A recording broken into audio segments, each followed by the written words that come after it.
disgusting. So reading Frenchie's book, The Devil, he's talking about the Doors wars, where if you want the door for a club, you just take your crew and you just beat the shit out of the bouncers and take over it.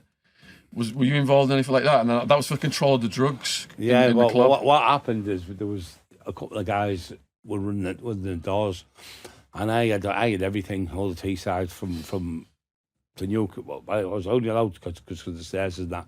From right up to Sunderland, right up to Whitby, I had everything boxed off, everything.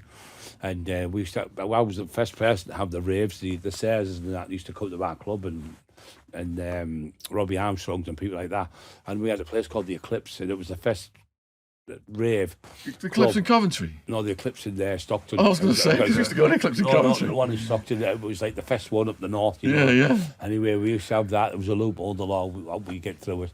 Anyway, we'd have that on, and we'd have 3,000 people in there, no one bit of trouble. And there'd be a pub next door, two old men fighting over a game of dominoes, stabbing each other. So I thought to myself, wait a minute, there's more trouble. I mean, the government won't say this, but I'll say it. There's more people die through cigarettes, and there's more trouble through alcohol than anything else. Yeah. And there too will. My mum says to me, I've never had a drink in my life. Mum, you smoke 20 fags a day and you drink. My dad, you drink whatever. So that's the biggest killer of all time. Every other, especially 3 kids a week in this country die from binge drinking. You don't even look at the drug, though, do you? Really? No, it's the biggest killer of all drugs. But it is a drug, isn't it? It's the biggest thing going. But what it also does is this: when their ambulance crews go and see some pisshead falling around on the floor getting drunk, there's some kid dying in the house of whatever. Some woman was having a baby, can't get to the hospital because it's tied up, and the idiot's drunk. It's a waste of money. So it's just terrible. And you got those people drinking alcohol and popping pills and smoking, saying, lock all the kids up for smoking weed. Yeah. What hypocrites. Yeah. So, you want about the doors somewhere? Oh, yeah, door wars. What happened, the door wars, I had the doors, and I let them go because it was too much stress with all the things. So what I used to do, I used to go in and see the doorman, give them the few and I'd have the doors, and I'd have everything in there, you get them for like, say, 8 quid, sell for 15, let them sell for 20, and you make a fortune, just ridiculous money, and 20 grand a week, things like that, ridiculous. Make 20 grand a night on the door. And anyway, a few times I tried to come and do the doors, and we went to one club, me and Annie Buick, allegedly, and we went to the door, and we said to the doorman, I said, do you want the good news or the bad news? I said, the bad news is I own this club. He said, what's the good news? I said, you've got 5 minutes to leave. And they all just fucked off. So remember the band QFX?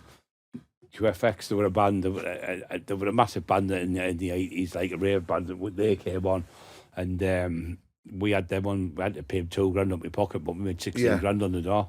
So I didn't really go around taking the doors off people because there wasn't that much money in the doors really. It was you'd get £2-3 an hour for a doorman. You make 8 quid off an E. So if you sell 10 E, you made 80 quid. You're going to make more off them than you would having the full doorman. Do you think that the rave scene in the E reduced the violence in the hooligan scene? 100%. Did you see that when you were 100%. Well, we used to have raves, like illegal raves, like the Grangetown rave, and the police would come and we'd let everyone in there, and they used to say, well, they're in there, they're not causing trouble. The violence and the burglary stopped was exponential, but now it's just ridiculous because it's coke, but it's not coke. When I was out in the 90s, there was no such thing. Well, there was coke out, but it was like nobody really was bothered with that. It was bits of space. So rich persons took on it back then? Yeah. It was like, it wasn't really a big thing up in the north. No. But when I went to jail and come out after the 30th month, it was heroin was everywhere. It was just ridiculous.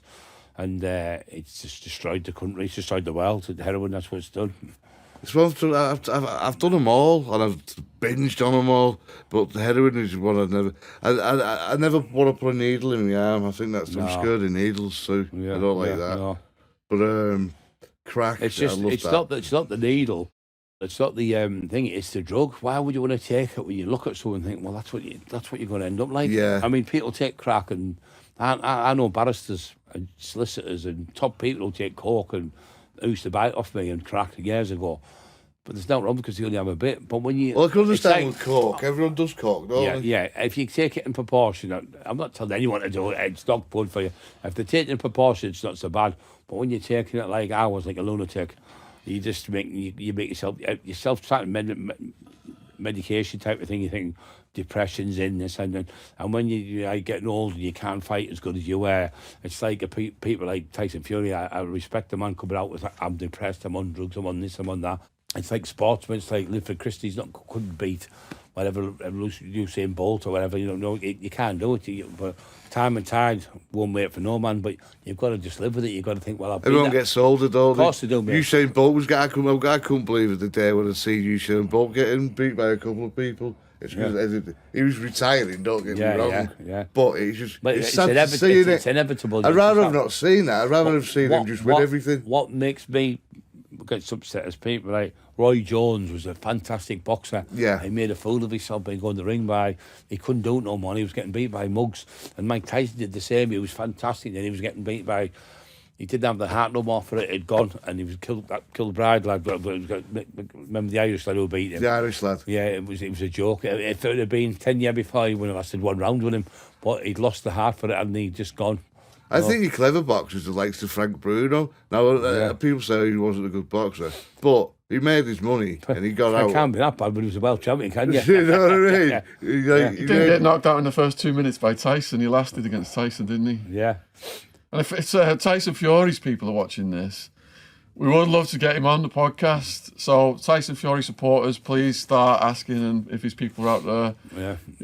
Well, what he's done, like you say, he's come out, Tyson Fury, and what he said is fantastic to the man, I'm watching his podcast. And you see the lad, you can see I can see, because I've had depression. I've got family who suffer from it, and I can see in his eyes. He's a fantastic boxer. What he did when he went down, I didn't think he was going to get unbelievable. I don't know how he got back up from that. I don't know how he got back up, because 99.9% people wouldn't have got back up. So it's just the heart he's got, So he's got that in him. That like, I'm not going to get beat. You won't beat me. I've got that thing where you're not beating me, no matter what you do to me. I'm just going to keep coming at you. I'm coming at you like a robot. I think that's his gypsy blood in him as well. Yeah. But it's, you're not just born with that. You've got that. You're born with that, sorry. You've not just got that. Yeah. You can't train someone to be brilliant at something if it's not in them. You know what I mean? So it's obviously in him. But to come out and say he was on drugs and he'd done this and he was suicidal and all that, I thought brilliant, because a lot of people who are older are not old-fashioned, like our mums and dads will say, get off your ass and get a job. You won't be depressed. So it's got nothing to do with that. No. I say depression is like this. Anyone can hit anyone at any time, no matter how big you are. Well, you say, how can you be depressed? My dad would say, he's got £50 million. It's got nothing to do with that. You've got chemicals in your brain, serotonin and endorphins and things like that. And when they're out of balance, you've got to take tablets to balance them back up. And that's all you've got to do. If you break your leg, you go and get a pot on your leg. If you cut your arm up, you get stitches. With your mind, you have to take medication to balance it out.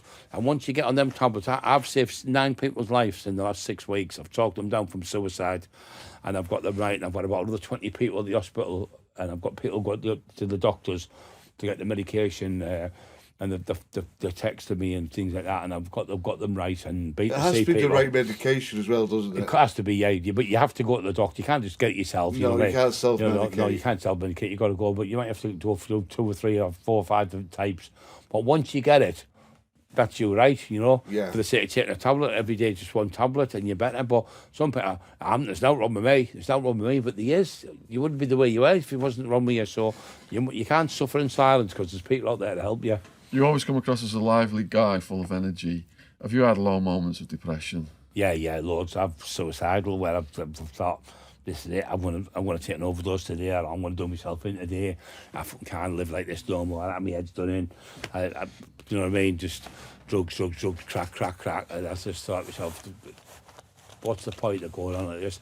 If you were dead in your grave, you wouldn't have to worry about it. But then you think, you've got your family, your mum, your dad, your brother. Then I thought to myself, I could help people if I got off my ass and done things. I know I could help people, and since I've been doing it, with Jamie Boyle's been like a rock for me, and his missus and that, and my brother and that, and my family and that, they've been like a rock for this, so they've kept me together. So I think what I'm doing now is a lot better than obviously the taxing, because the taxing was it was a bad thing at the time. Sometimes it was good because they were horrible people, but I'd rather help people than hurt people now. So that's my new thing in life. It's a good thing. In the taxing world then, was there a point when you thought you were going to get killed?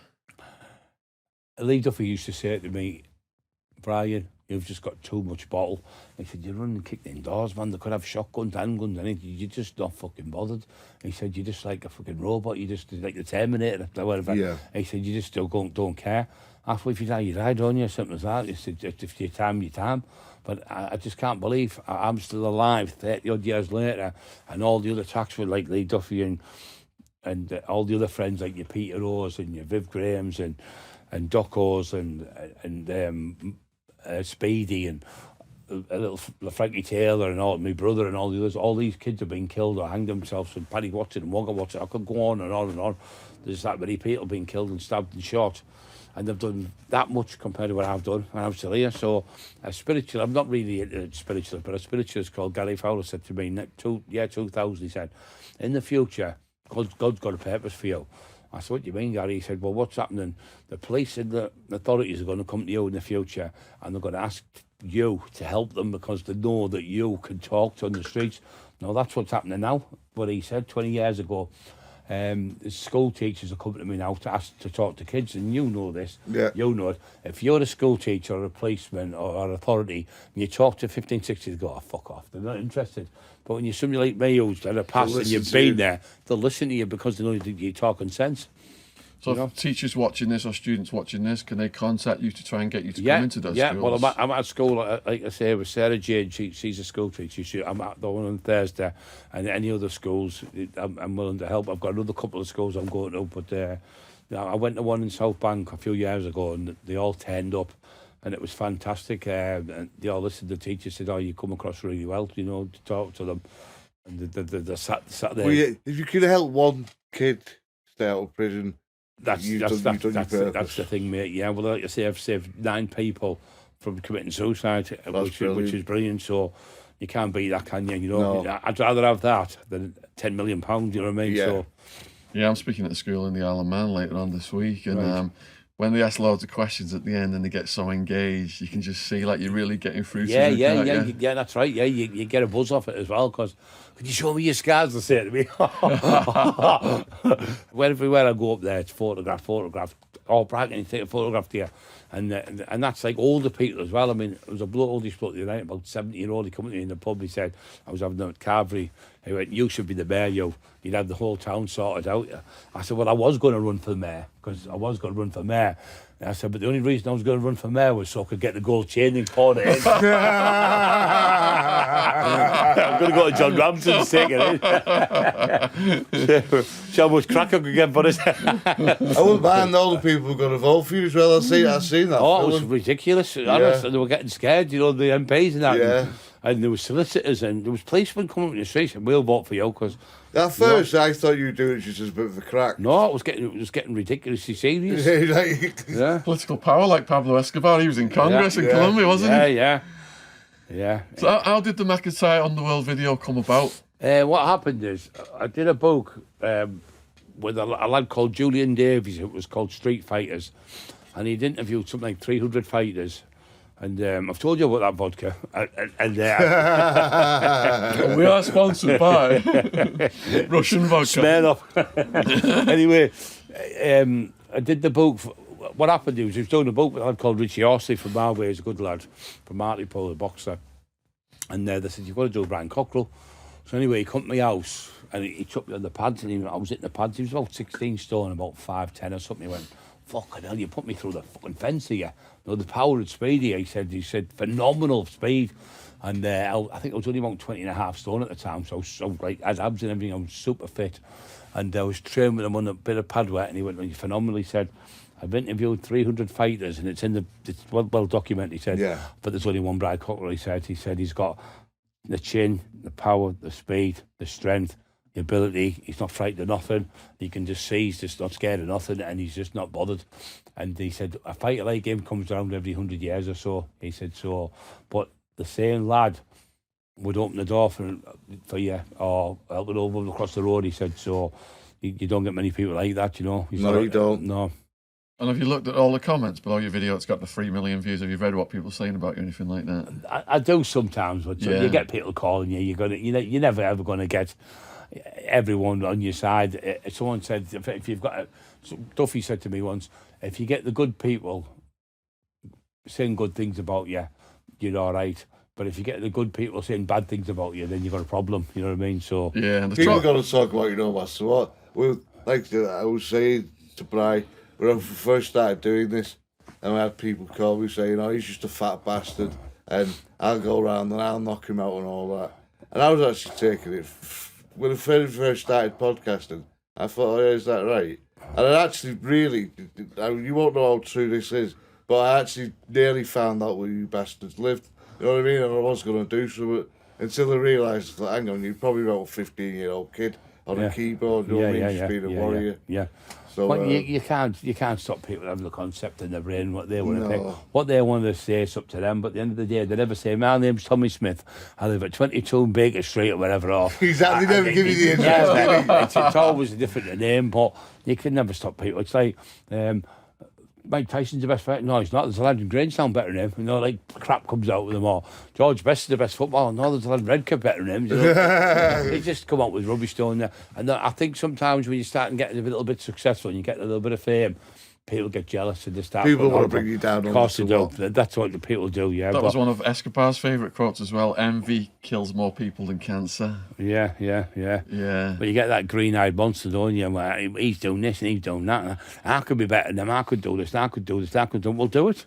Yeah. It's nobody stopping you. Do it. Get on with it. Yeah. So there was a scene in the documentary, and I don't know if this is the same story you told us earlier where you were getting base batted, but they said that you were kidnapped at a house or lured to a house. I was lured into the house. I didn't get kidnapped because there's nobody would be able to kidnap me. Can you give us that story? That's the one I was telling you. Oh, that is the one. That's the same one. Okay. Yeah. So was that the point then where you were closest to getting beat to death? Yeah, that was probably the. I remember. I was at Shaun Days, a friend of mine. I was talking to one of his friends, and he was with Lee Duffy when he died, and he said when he shut his eyes, he didn't open his eyes back up. And when my eyes were shut, and I thought of Lee, I thought, "Don't shut your eyes, fucking stay awake." So I kept awake. But when they hit me with hammers and bars, I mean, my head was just pouring of blood. It was hitting the ceiling, and the house was wrecked. You know, how it was in. But I never made a statement. Like I say, I got them off. But yeah, I was probably close to death. That was the closest I'd probably come to death then. But I just thought, just keep going. But they said, "Oh, that's him finished." We pushed up the age, never see him again. I was out of hospital in 2 weeks on crutches, fighting the blues. Took 2 black lads out who tried to attack me and then knocked them out. So I just didn't care. Were you getting banged on the head with a fucking hammer? What does it feel like? It hurts, mate. Yeah, well, do you know the old black and white films when they go bang on the head with a gun? Yeah. I wasn't in that film. I kept getting hit and hit and hit. I didn't get knocked out, but they hit me on the head with a gun, hit me on the head with them bars, baseball bats, fucking all sorts. But I'd almost want to get knocked out, mate. That's what I wanted, mate. I wanted to knock it out. Didn't you should have took it off and said, "This is how you do." I've got these marks on my head. You can feel lumps in my head and things like that. But there's holes all over me, like my legs and things like that, and stab wounds and things. But the thing is, the doctor said it's a minute. Well, I had one of my ass and all stabbed with my ass. As it finished, I lifted my leg up and all the blood started pouring. I just stitched me again. Covered in 100, I think it was 167 stitches I got all together. I lost 3 pints of blood. They were all over me. You should have took the hammer off and said, "Look, I'll knock myself out." Yeah, no black and white film, bang on the head. Why can't I be in that film? But they said any normal man would have been killed. Plus 2 reasons would have been as the shock. But because you've got that much muscle tissue, it's cushioning it as a blow, you see, because it was just hitting. If it had been a bone, they just smashed it to pieces. There wasn't nothing broken. But, was that by far the moment then they got you the most, or were there other close calls? I've had close calls where I've had... I was at the Blues one night, and a lad come with a shotgun, went to shoot, and I jumped in the way, and they had the shotgun on me there. I went, "Oh, then, shoot me then. Shoot me. Fucking shoot me." I said, "Shoot me. I'm dead. I'm not bothered. But all these witnesses here, you're going to jail for 25 years. So, "Oh, then shoot me." Because the thing is, you can't outrun a bullet. So charge your gun and run from a knife. That's an old saying. And another time I went to a house to attack someone over Hartlepool. They come out with a gun. And I went, "You fucking," ran at him. And he shot me. And I looked. But it was a pellet. It was a fucking BB gun. So when I got to the door, there was 2 little kids in the house. So they're like little babies. I thought, I can't go in now. And then I went to another house with a lad called Wilsie Bingham. And there was a lad in his armed robbery. He got done for 44 armed robberies. He got 20 years. Yeah. But he sat, you know, the old Thompson machine guns when they sit like that. And he thought he was a gangster. It's a round thing like that. Yeah, but it was a shotgun. He was sat there. And I thought he'd done to me. So I got out the car. I ran, I fucking kicked his front door in, I ran up the stairs, and he'd run across the field with a shotgun and run away. So it don't bother me. And I got shot at the one I told you at Redcar. And I've had a few other skirmishes, you know. It's not the gun, is it? It's the person behind the gun, whether they're going to use it or not. No, yeah, most of them got the arse, you know what I mean? But whether they shoot you, don't you? All I thought to myself is, if he shoots you, I'm dead. I don't think about it, I'm dead then, aren't I? So I think of the old cowboy movies, Joe, say never pull your gun out unless you're going to use it. Yeah. Which I kind of, I would imagine, it's like, you know. Never take a knife to a gunfight. Yeah. It's because your name was so big, were people constantly challenging you to try and make a name off? If I beat him, I've got his... You got the odd one who had goes at me, but I didn't just beat them. I absolutely annihilated them. Because when they had the fight with the boxer lad, I had the fight, I beat him, but I didn't annihilate him. The others, I broke the jaws in 6 places, smashed the cheekbones, I've bitten people's noses off, I pulled the fucking eyes out, I bit their ears off. I said, I've done all that in the past, you know what I mean? But people think, fuck that fight name. And it scares them because they've seen the state of people, you know, what's happened to them. But you can't go up to a lot of ruffians and go, I'd say, if you stop kicking that ball, and I'll give you a biff on the nose. You're not going to get nowhere. You'll fucking smash your face in if you don't behave. So you've got to come across a bit nasty, you know. You can't come up. Some people, you can be nice too, but some people you can't. Have you ever had that where you've sort of got into a fight where he might be like an army guy and he's actually come up to you, like sort of with the Queensbury rules type of stuff? Yeah, I did actually. I was in a nightclub called bloody hell, it was on the seafront, right? Kettle Company, the Powerhouse.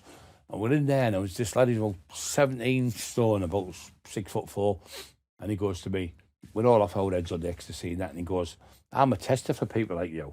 What do you mean? He said, well, I'm an army champion, heavyweight champion. He said, I do 10-mile runs and all that. I said, I'll be mate. I'll get you a drink, got him a drink. And sometimes people take kindness as a weakness. Yeah. So because I got him a drink, and then I said, you want a knee? Give me half a knee. Then I give him another half a knee. So anyway, he started jumping about, doing this stuff. He said, well, you've been so big. He said, you won't be that fast. So I went, poof, with him this right uppercut. I took him off his feet, boom, gone, knocked him clean out. And when he woke up, I said, was that fucking fast enough for you? Like that. And then another one come up to me. He was from Gisborough, and he said, I'm the best fighter in Gisborough. He said, I want to go with you. I went, are we? But what they do is, what they do, people, if you stand side on like this, with your hands in here, you've got to throw a punch. You've got to put your hand up and throw the punch. If you're talking, naturally all the time, you know, bang, you can throw your punch. So I'm talking to him anyway. He's trying to square me off by putting his foot in front of me so he could throw a right hand. And you learn this when you're fighting, obviously. So I just kept squaring him off. I kept putting my foot in front of his foot. Yeah. So he couldn't get accept for his punch because he could only throw a right hand. I knew he couldn't throw a left hook. And anyway, I nutted him in the end, and I split his nose right open there. He jumped up again, nutted him again, dropped him. I said, I've dropped you twice. And he goes, he was saying he was the best fighter in Gisborough. I said, I guess I must be the best fighter in Gisborough now, am I? You know, like, but trying to be something stupid, just daft, you know. But yeah, I've had some fights. I had a fight with the lad with the seafront at Redcar. He was like the Mike Tyson of Redcar for years, never been beat. And when I was 19, he bullied me. I'll tell you when it was. You remember when the one who went the distance with Mike Tyson. Remember him? He went the distance. The first one. Oh, I can't think his name now.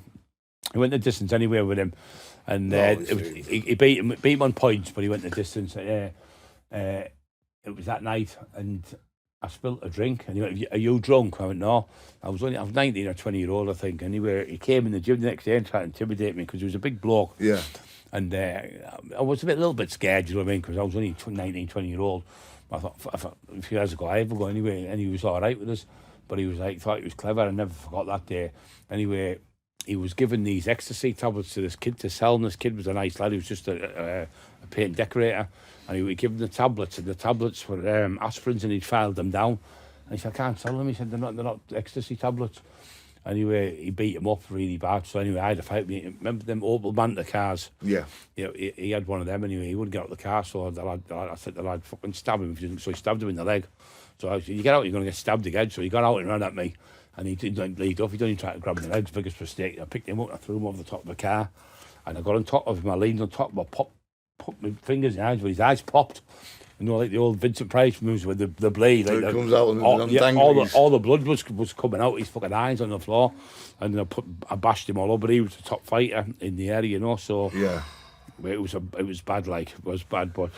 Yeah, but he should have ripped that lad off, you know what I mean? But the thing is, he's beat a little kid up 9 stone, and he probably weighed about, I don't know, 17, 18 stone, but I weighed 23, 24 stone, Yeah. so it probably evened it out. So, but you never seen him since. He was the best fighter for like 10, 15 years. Never seen him since. He's gone now. But as a retired taxman, are you worried about something from your past life that's going to come back? Never. I'm always ready. Do you get out and about? Do you get challenges by idiots? No. You get idiots sometimes. What it is, because I'm so likeable by the people. I'm liked a lot by the people because I've done a lot for the community. I don't get that type of stuff. And the lads who are the best fighters now, who are the top fighters now, are friends of mine. So even if I did get big ups about it, one of them would jump in and do it, you know what I mean? Because you can go anywhere in your own town, can't you? You can do whatever you want, basically. You know what I mean? There's like certain gangsters that you've interviewed can't live their life. They're looking over the shoulder, going to get shot all the time, and you know what I mean. You know what I'm on about. And did you watch our interview with Blink, Ian Blink MacDonald from Scotland with a big scar down his face? No, I've never seen that one. Danny Dyer's Deadliest, he was going to be on that. They sent the team up to Scotland. Yeah, they asked me to go and I told them to fuck off. And they found a bomb under his car. So Right. they fucked off back to London. Right. They wouldn't even put him on, the Deadliest Man. Yeah. He asked me to go on that. I wouldn't go on that because I think he was like calling people, wasn't he, a bit? He was a bit... And I didn't like the look of him. Not like you, lads. You can tell you good lads, but I knew he was a slink. And plus, right? He fucking disrespected Elvis's wife, didn't he? Do you know on the telly? Oh, he disrespected. He was swearing at her and all sorts. You don't see it on there, Jonathan Ross show. No. If I'd have been there, I strangled him. You know, he was cheeky and swearing and being horrible and obnoxious and like the Elvis's wife. I thought. I'm trying to get a box win all the way with Tyson. It's Bone Crusher Smith. Yeah, it was him, wasn't it? Yeah, Bone Crusher Smith, yeah. What do you think of Klitschko's fighting style, the Klitschko brothers? What, now or before? When they were champs. They were all right, but they weren't like the Tyson, the Mike Tyson type of stuff, and the Lennox Lewis was better. Yeah, Tyson was just a classic, wasn't he? Oh, just phenomenal. I liked him, though. My favourite was Evander Holyfield. Because he was only 13 stone something. I'm no disrespect to him, Evander, if you're listening, but you did take steroids to get bigger. There's no doubt about it. You did take growth hormone. And nearly all these top boxers are taking growth hormone because it's undetectable and it rips them to bits. And they're nearly all these top athletes. They'll deny it, won't they? Of course they will, but nearly all these top athletes are breaking records are taking. I know top athletes, a couple of friends, and I know certain ones who are buying steroids off my friends, you know what I mean? So you get steroids now, you can have an injection now, it's out your system. So you can't. I know gym heads don't. You say you're taking steroids, and they say so. Like, you know, it's not that big of a deal. But I suppose if you're doing it as a sport, you can actually get banned now, can't you? Yeah, of course you can, yeah. But it's very hard to detect if you've got a doctor looking after you because, like I say, you can take certain steroids where they're not your system in an hour. So if you take that steroid and run the race, they're doing that other thing, blood doping. No, they'll take 2 pints of blood out, and then your body reproduces, puts that blood back in itself. Yeah. So then you put another 2 pints in, so you've got an extra 2 pints. What that does gives you more oxygen for running.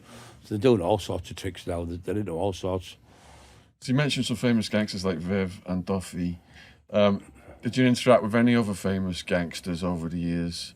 Like, did you see like anyone like Bronson in prison, anything like that? Well, he'd written to me, and I did a book for him, didn't I? I did a book, Charlie Bronson book. Right, tell us about that. Oh, didn't you know about that? No. You haven't done your homework, you have, yeah? Yeah, I did a book for Charlie Bronson. It was called Solitary Fitness, and I'm in there doing all the exercises. I think it sold about 100,000 copies. Wow. Yeah, Charlie Bronson. He said, "Oh, can you get Brian Cockerill to do it for me?" He's given me I've got the paperwork and stuff in house and drawings and everything. When was that published? Oh, I can't think now. Jamie will know. Was it a while ago? Yeah, it's been a while, yeah. I think I got a copy of that. Yeah. I'm in the back of it doing the exercises. Wow. Yeah, the good looking lad at the back. I'm on the back holding a ball. I've got a ball. I've got solitary fitness across on a vest. Yeah. Yeah, I did all the exercises. How did you and Bronson hook up? Well, what happened, Steve Richards was doing his book and he said, who do you want to do it? He said, Brian Cockerill, if you can get him. So, but he's a lovely man, but I just don't think he'll get out myself. I think he's just... I'm usually proud of my research. How the fuck I could have missed No, a you're slipping. Yeah, I'm in about 30 pictures of me showing you these exercises, but Yeah. truth be told, you couldn't get that size like me without fucking taking steroids and fucking eating like the way I done. You couldn't do that in the cell. It's just No. it's impossibility, mate. No way. You're still eating like 20. I have 10 meals a day. I have 6 meals a day, full protein drinks. So I just have small little enough every 2 or 3 hours. How many calories a day now?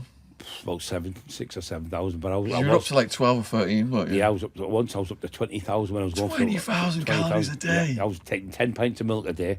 Fucking There's hell. 4,000 calories alone. Do you know what I mean? So Sugar puffs. yeah, sugar puffs. I was having all sorts. But all powerlifters do. You just need the weight on because the more weight you are, the more you can lift. Yeah.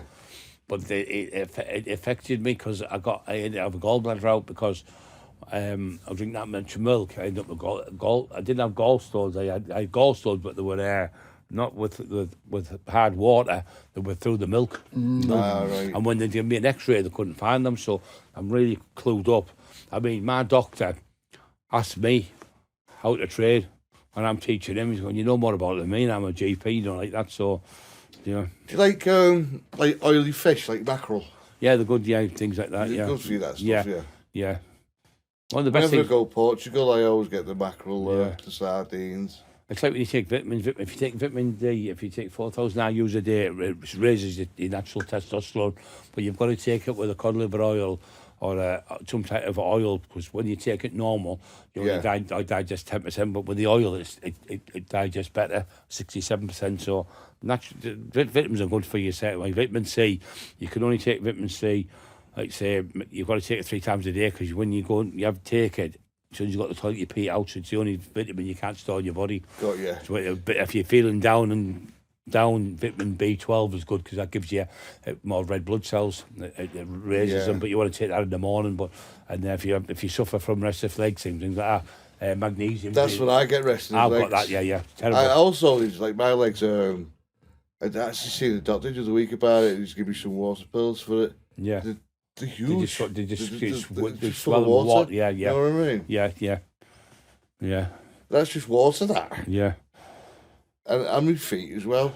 But if I rest them up, they're all right. Yeah. But all right, I mean, a lot of it's my weight. Yeah, When I that's got what out it of is. prison, I was 18 stone. Yeah. And now, since I've been married, it's no excuse, but I'm probably about 25 and a half stone now. Yeah.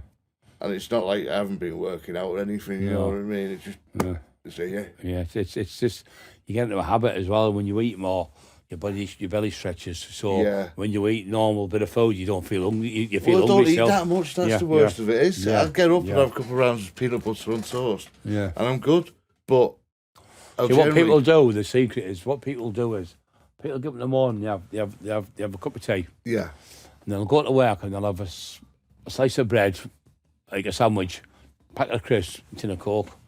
Then they'll go home and go, right, I'll have chicken curry fried rice 3 times. You're doing it backwards, so what you're supposed to do is eat like a king in the morning, yeah. a prince in the afternoon, and a pauper at tea time, because it's back to front. You're thinking about you've been in bed all night, so you need food in you. And if you're going to eat... I never thought of it that way. Yeah, you need food in you. First thing in the morning, have a massive breakfast. You've got all day then to burn it off. But the good thing is, if you're going to eat anything on the night, don't eat any carbohydrates after 8 o'clock, because you see, when you're eating protein, it takes 300 calories to digest. Even when you eat food, it takes 200 calories to digest carbohydrates. It takes 300 for protein. So if you eat more protein, then you don't put as much weight on. But with the protein on the night, if you eat it, like your eggs and even like low-fat milks and things like that, you're better having proteins on night than carbs, because carbs are the one that put the weight on you. Carbs spike your sugar, you see. I like a lot of makes you feel like refried beans and eggs and tortillas and stuff like that. Yeah. I mean, when I'm not doing this with Shaun, I actually fit kitchens with my dad. Yeah. And the first thing we do is stop off at a bussy van. Yeah. But it's like, it's not really healthy, is it? You know what I mean? Sausage and egg butties. No, I like the Carberries, mate. The Carberry. I do one. There's a girl one there. She's called Sally. She's got one. I bet all the you can eat, I bet they hate you there, don't they? Well, tell you the truth, the other day, and I sat there for over an hour. I was like, where the fuck's this food? Didn't realise you went and helped yourself. I felt like a right lemon. We sat there loving an hour and I've still been fed. You go over there and help yourself, she said. Yeah, call her Sally. She's got the a place in there just in Ingleby Barwick. It's like a farm place. Yeah. Yeah, it's really nice. But I want to drop the weight. It's when I'm carrying the worktops and all that and the units, it's kind of, going through the fucking door and I've got a worktop, I get stuck, you know what I mean?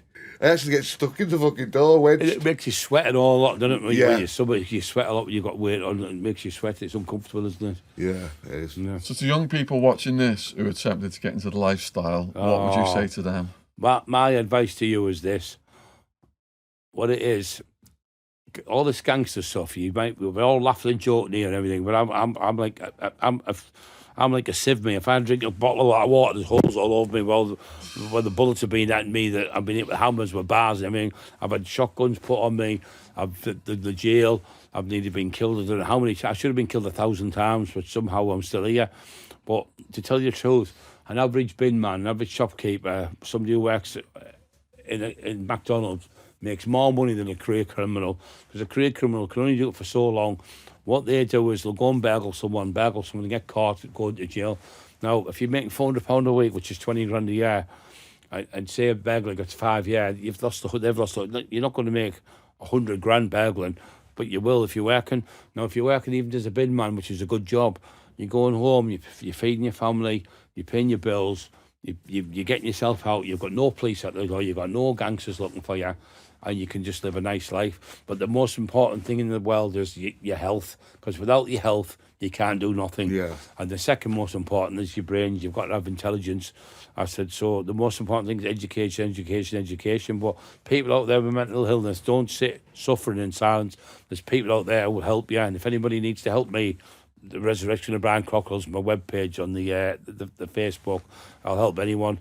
And another thing is, like I say, just when you start training, it automatically helps you with natural endorphins. It makes you feel better. You get a bit of a high. When do you see miserable sportsmen? They're all smiling and laughing and joking. Exactly, yeah. Yeah.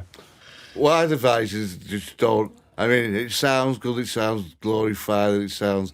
And don't get me wrong, people have had laughs doing that life, but it's a mug's life in a way, because you're not going anywhere by it. And I'd advise, just like Brian said, I'd pick a book up, learn computers, or if you're into sports and you're hyperactive, take up boxing, or take up something where you can get rid of your energy, but the right way. Yeah. It's like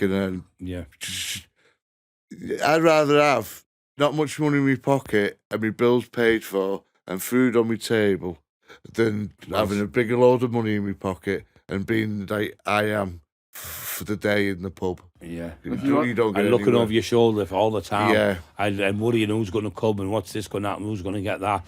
At least if you've got a couple of points, what you've got to be in life is contentment. Yeah. You don't have to be rich. You don't have to be a millionaire. Look at these millionaires, the Michael Jacksons and Robin Williams and all them type of people who've killed themselves because of depression, you know what I mean? So it's not all about money.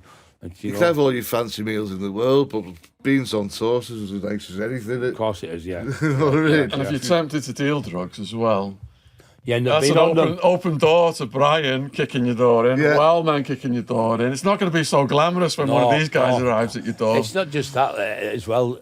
90% of people who sell drugs, you'll say the same. I'll tell the truth. He doesn't like. I don't like. No. What do you do if you sell drugs? You end up taking them, don't you? Of course you do. Scarface's law, yeah. You just can't help it. So why should people read your new book, Brian?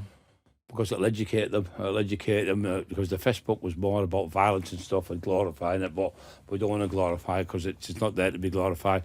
I did that book with Stephen Richards, and to be quite honest, I was off my end that much on the drugs, I didn't even proofread it. So he just put loads of things in it, weren't even true, some of the things, you know. So this book will be read, obviously, Jamie's a different person, and you type of guys, I mean, when people like you now, like people who are sensible, and he's been there, you know what you're talking about, I know what I'm talking about, and I can't sit here and hoodwink you to, because you're professionals, this is what you do for a living, but you get people just talking crap, And it's easy. glorifying It's easy to hear. I love being a villain. All these ones that do that are just not. They're either mentally They're ill, not making anything. and they're nothing, and they're trying to be something. Yeah. And they're nobodies. The loudest ones, the ones you don't worry about the loud mouths. You don't worry about the quiet person in the corner. No. Yeah. It's like the loudest man in the room is usually the one who can't Yeah, fight. you can't fight. Yeah. So if you've enjoyed this video, you can click down below into the description box, Brian's book, all the links to Brian's socials. You can go down there, contact him. Please put your comments below, and if you've liked it, and let us know what you think about it. If you've got any more questions for Brian, put them down there. Also, huge thank you to all the new subs. Subs have gone over 300,000 recently.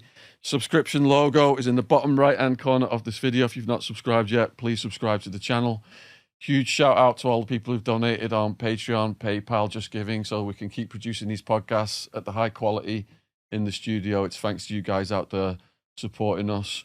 And a huge thanks to Brian too. I've been a personal fan for many, many years, and I really have. I've looked up to Brian. Yeah, he's been talking about it for a long time. Yeah. So it's an honour to come today, and thank you for the opportunity to try and get my point across to people, to try and help people out You're there. more than welcome anytime. Anytime at all you want to come. Cheers. Okay, and okay, Neil. Thank Thank you very much.